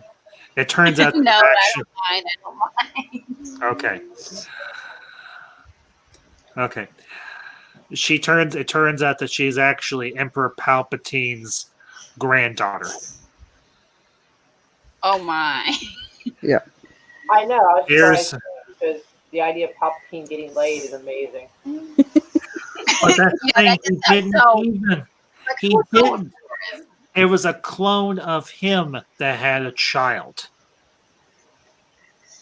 That sounds a little more believable. He cloned himself. Okay. But here's the thing. It would have been so much more impactful if you really think about this. If she denies her dark heritage and she's like, I am reclaiming my grandfather's name or my father's name, and I'm going to turn it into something good rather than have it stand for something evil forever. Go ahead, Moira.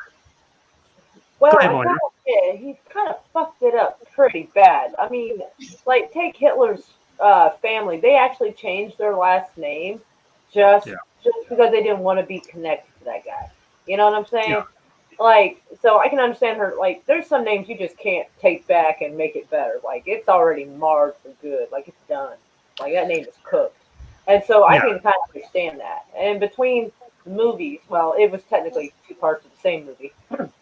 It showed it kind of indicated the time, a certain amount of time had gone by. So even though we didn't see screen time with them as much, it still indicated that there had been months, possibly a year, where they had spent time together and she was training and this and that.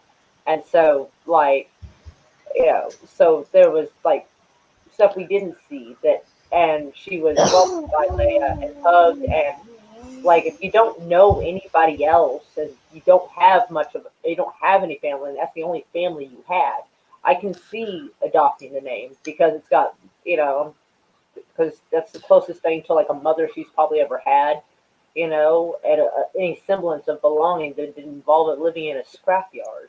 So I can kind of see that if she wants to have some sort of a name, I mean, obviously you'd want to pick, you know, something respectable over something everybody in the universe, you know, knows to be a destructive name. And you don't want that nasty shadow class following you. I'm not saying she is a Skywalker. I'm just saying I don't necessarily blame her because look what her options were. I mean, that's the only family she's ever really had. She's had to survive on her own otherwise. She had a closer relationship with Chewie. Yeah, but what's she gonna call herself? Ray Baca? Yes. Yeah, that would be weird. Oh no, it would be a little weird. So like, I kind of get why she would do it. Oh, I really don't understand why in the hell she buried the stupid lightsabers at the bottom of the sand. That was fucking stupid. Why in the hell would you do that? What kind of shit is that? Like, put it in a nice carrying case that the weird goggles chick had. You know, put it back in a case like that. Like, why are you burying it in the bloody sand for? That part, I was like, yeah. So that part, I don't know. Why would you do that? And Moira, I completely agree with you. Honestly, you know, I can understand. Have some significant historical significance or something. Bury it in the bloody sand. Yeah. And you know, that's a perfectly what y'all have said is perfectly valid, perfectly legitimate. But for me, it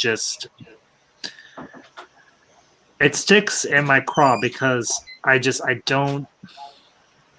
If she was genuinely nameless, it would have been one thing. But she wasn't. Yeah. Sometimes family is always blood, though. Well, and, you know, I think I'm looking at this from the perspective of an adoptee. because I am an adoptee. My family gave me my name. And because they love me, because they want to be a part of their family. Now, I could have taken my biological family's last name, but I didn't. Why? Because I have connection, I have history, I have time with my adoptive or just my family. Ray doesn't have any time with Luke or Leia that amounts to diddly. And I'm sorry, it just, from my perspective, which is completely different from y'all's, I find it to be cheap. I find it to be disrespectful. And quite frankly, I see Ray as a thief. Mm-hmm. In a lot of ways, just like her father/grandfather was. Let's be candid here. Emperor Palpatine, he was an evil guy. So you know what? Yeah, she may have had the bust. She may, you know what? And here's the thing. Yeah, he did a lot of screwed up crap. I get that. But think about how more impactful it would have been for her to say, my name is Ray Palpatine, and then somehow or another, she goes on to do a bunch of awesome, excellent, great stuff to redeem that name and make it something good, associated with something positive and great rather than something negative and bad. Think about how cool of a story that would be. Even though I don't want to see these characters ever again, much less Ray. But think about that story right there. Ray redeems a Palpatine name and turns it into something great. True. Rather than being synonymous with something negative. Because But everybody... at that particular juncture, she had a choice on whether or not to let the Palpatine name live on or the Skywalker name live on. And one's got better character to live on than the other. And that has If there had been other Skywalker family members, yeah, I'd be a little more inclined to be like, there are other people who carry on the name, honey, but everybody got wiped out. So yeah. and that's a whole mess unto itself. Well, true, but that could at least play a part in it. Because everybody wants the Skywalker name to live on, not the Palpatine name. This may not be the way they wanted to have happened. Yeah, and that's very true because I think people would want to see the Skywalker name live on in some way, but with a girl, a woman who has barely any connection to the family. I mean, Ben wasn't. They fought together and trained together. And fighting together can bond people in a way that regular interactions cannot. Yeah, but she barely fought with them. She was on the Falcon with Chewbacca. She wasn't down there on the ground with Luke or the Force apparition of Luke in Last Jedi. None of the Skywalkers were actually there at that battle over Exegol. Luke was gone. Leia was gone. I'm sorry, Force apparitions or Force voices doesn't count. The Skywalkers weren't there. Solo was there. Ben was. But he's only half Skywalker. So, no real connection there. He's more Solo than he is a Skywalker. I mean, he's half and half. He's half Skywalker, half Solo. So I find it to be a cop-out. I find it to be a cheap cop-out. And I find it just to be disingenuous. But that's me. What do I know? I'm just a man. I'm a toxic white man who doesn't know anything. I'm just part of the patriarchy, and I don't like strong women. And I don't like strong women. They make me afraid. That's called sarcasm, to everybody. We know, Right. So, Yeah. that's called heavy sarcasm to trigger a bunch of snowflakes and make them go poof.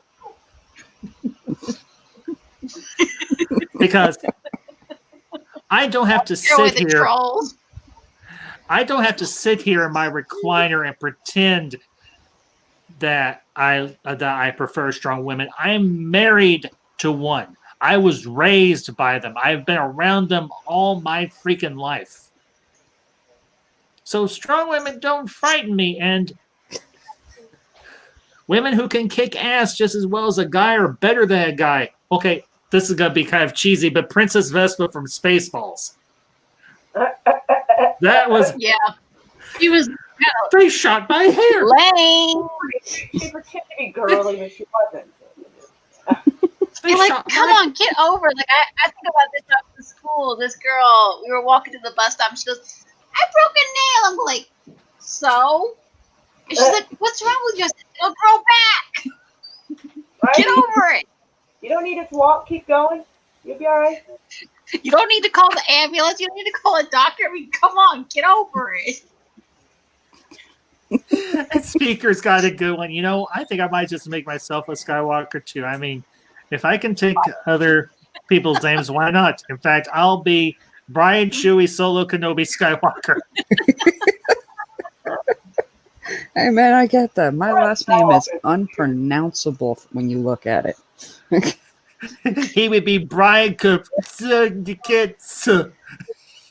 at all. It all you know. And Bad Bunny's like, your sarcasm needs work. Hey, I'm tired. I've had a long week. Cut me some slack, man. Stop Seriously. being toxic male to ambassador. Okay. All right. Well, we're at just a little over 2 hours. I think we're going to go ahead and wrap up here because I know it's extremely late for Purple Valkyrie. She is across the pond, as we like to say. Wow, good morning. Yes. So I think we're going to say one more time, Purple. I was just replying to Nance. She said good morning. Okay. Good morning. Probably accurate, aren't I? We're already having Sunday. Yes. She says, "It's the future." How is it? Well, I know it's about a 6-hour difference from where I am, so yeah. It's 5 Yeah. hours. So yeah. Yeah. And Eris about. of Chaos says, I'm Eris. Eris who? Eris Skywalker. Actually, that fits kind of nice. That actually fits. That is kind of cool. That'd be a good. Forrest Skywalker, but it sounds or Kenobi. It sounds weirder. I knew a kid that he named himself. He was adopted, and he named himself Obi-Wan Kenobi. So yeah.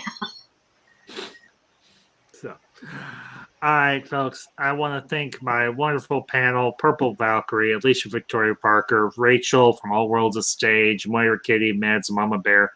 Ladies, this has been a lot of fun. I hope you have had as much fun as I have.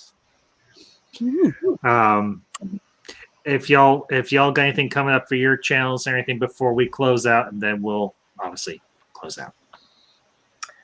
No, thank you for having me, and thank you for the ladies for being on. It was awesome. Our next show will be Monday, 10 a.m. Central. Yes. I don't really have anything going on. Just basically on my stream, I mentioned about a GoFundMe. So if you guys can help with that, because I'm trying to move out of the state to another state. If you guys can help with that, no donation is too small. Please, please, please. If you guys can help out with that, that'd be a big help. Because let's face it, it's not cheap to move from one state to another. So if you guys can help with that, I'm not sure when I'll do my next stream, but yeah.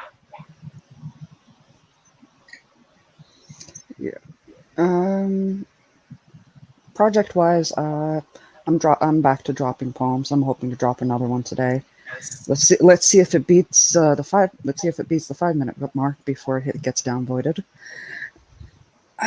But beyond that, this Thursday, the Queen's Council will be on my channel.